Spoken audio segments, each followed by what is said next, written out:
नमस्कार, मैं राजिक खान। आप देख रहे हैं न्यूज इंडिया। जैसा कि मैं आज मौजूद हूं विकासनगर तहसील क्षेत्र के ढकरानी ग्राम पंचायत में। यहाँ पर आप देख सकते हैं, यहाँ पर आप देख रहे होंगे मैं किसी खेत में खड़ा हूँ। मैं कैमरामैन से कहना चाहूँगा थोड़ी सी स्थिति दिखाएं कि मैं कहाँ खड़ा हूँ। अब बताइए आपको यह क्या लग रहा है? ये खेत लग रहा है या कोई ऐसी भूमि लग रही है कि जहाँ से खनन पट्टा संचालित हो रहा है? अब मैं आपको बताता हूँ क्या खेल चल रहा है। एक खनन सामग्री का एक पट्टा आवंटित है जो 35 बीघा भूमि पर, निजी नाप भूमि पर पट्टा आवंटित है। अब आप देखिए, मैं उस खनन पट्टे पर खड़ा हूँ। क्या आपको लगता है कि यहाँ पर जो है कोई पट्टा संचालित हो रहा है? आप देख सकते हैं यहाँ पर ना तो कोई आपको वाहन दिखेगा खनन सामग्री लाते ले जाके, और जबकि 2-4 चट्टे आपको दिखेंगे जो इन्होंने नाम मात्र के लिए यहाँ पर लगा दिए हैं, जिससे कि कोई अगर जांच पड़ताल के लिए आए तो ये कहने को हो जाए कि यहाँ पर खनन सामग्री है। आप देखिए, अंदाजा लगाइए कितनी खनन सामग्री यहाँ पर मौजूद होगी। मैं ये कहूँगा मेरे ख्याल से मुश्किल से 8-10 डंपर की खनन सामग्री इन्होंने नदी से लाकर यहाँ पर डाल दिया है। लेकिन प्रत्येक दिन यहाँ से लगभग सैकड़ों वाहन डंपर खनन सामग्री लेकर जा रहे हैं। खनन पट्टा कहीं और चुगान कहीं और। ये सब खेल चल रहा है रवन्ने का। मैं आपको बताना चाहता हूं कि यहाँ मेरे पास में जहां मैं खड़ा हूं, जहां ये खनन पट्टा आवंटित है निजी नाप भूमि में, यहाँ पर नजदीक में ही यमुना नदी लगती है और यमुना नदी के पार हिमाचल प्रदेश लगता है। हिमाचल प्रदेश में यहाँ पर सीमा पर कई स्टोन क्रशर संचालित हैं।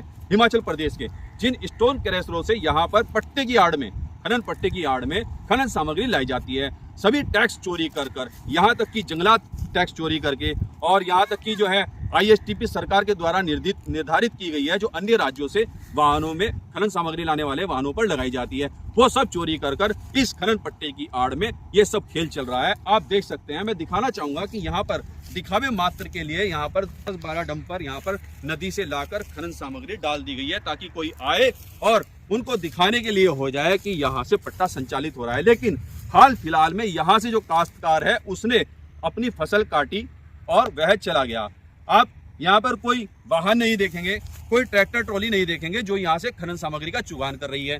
अब मैं कहना चाहूंगा उन जिम्मेदार अधिकारियों से, शासन प्रशासन और संबंधित विभाग में बैठे अधिकारियों और कर्मचारियों से, जिनकी जिम्मेदारी बनती है जो कि सुनिश्चित करें कि यह जो खनन पट्टा जो है, इस खनन पट्टे से जो है वास्तव में यहाँ से खनन सामग्री उठाई जा रही है या नहीं, या खनन सामग्री कहाँ से लाई जा रही है, ये उनकी जिम्मेदारी बनती है। रोजाना सैकड़ों वाहन यहाँ से खनन सामग्री लेके जाते हैं इस पट्टे की आड़ में, जो कि यमुना नदी से अवैध रूप से खनन सामग्री का चुगान करते हैं, या फिर ये कहें कि यमुना पार जो है हिमाचल प्रदेश में लगे स्टोन क्रशर से अवैध रूप से खनन सामग्री लेकर आते हैं। तो मैं कहना चाहूंगा शासन प्रशासन में बैठे उन जिम्मेदारों से, आखिर उनकी जिम्मेदारी नहीं बनती क्या? उन्होंने इस पट्टे को आवंटित करने से पहले इसके निरीक्षण नहीं किया होगा?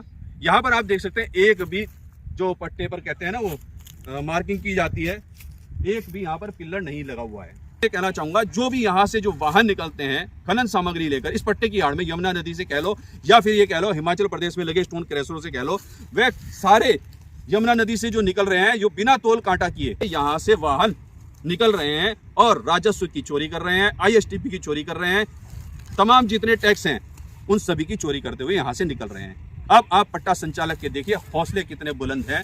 सभी संबंधित विभाग, शासन प्रशासन को ठेंगा दिखाते हुए अवैध खनन का खेल खुलेआम खेल रहा है।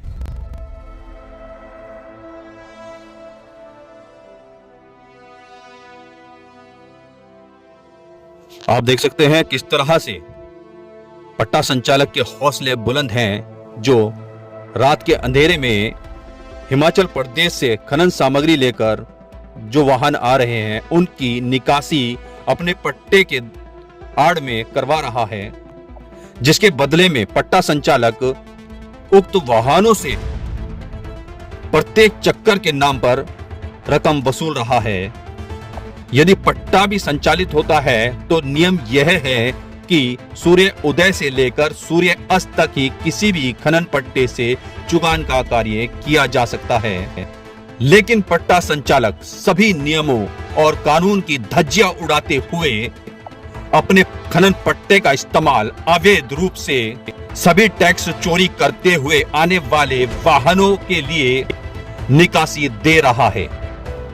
और संबंधित विभाग के अधिकारी व कर्मचारी, जो जिम्मेदार अधिकारी व कर्मचारी हैं, वह अपने चुप्पी साधे हुए हैं, या यूं कहें अपने किसी निजी लाभ के चलते चुप्पी साधे हुए हैं। और पट्टा संचालक रोजाना सरकार को लाखों करोड़ों रुपए की राजस्व की हानि पहुंचा रहा है। अब देखना यह होगा कि वह जिम्मेदार अधिकारी व कर्मचारी अपनी कुंभकर्ण की नींद से जागते हैं या फिर कुंभकर्ण की नींद ही सोते रहेंगे।